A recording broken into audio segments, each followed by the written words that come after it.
As cisgender practitioners, it's important to know that trans folks as a whole have experienced discrimination in two main areas across the board.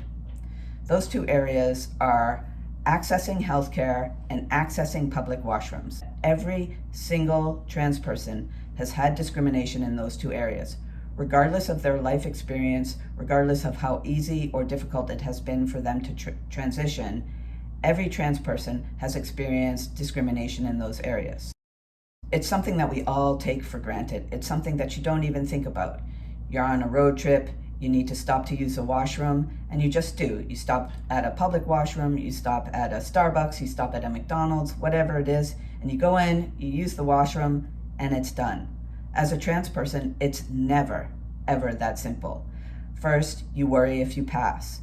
Then, if you do pass, you worry if you're going to be found out when you're in the washroom.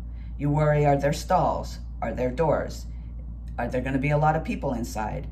If you're going into the women's washroom, will they yell at you because they think you're a man? If you're going into the men's washroom, will you get beaten up because they think that you're a woman?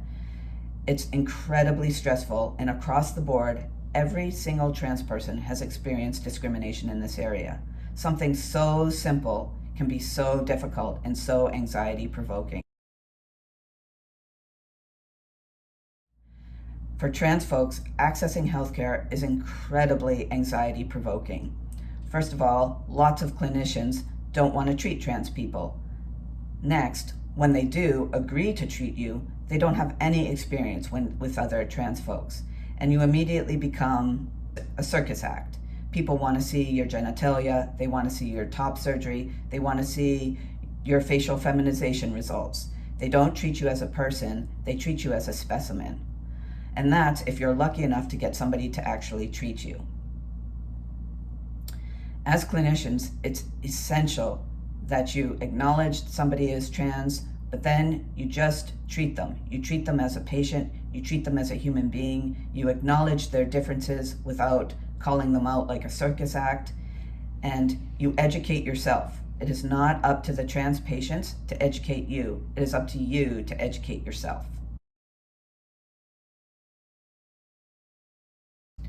Acknowledging that accessing healthcare is incredibly anxiety-producing for trans folks is essential. One way to acknowledge this is what I said earlier. Identify your pronouns when you meet a new patient. This immediately acknowledges to the patient that you are a safe clinician, that you acknowledge that there are trans patients, and that you accept trans patients.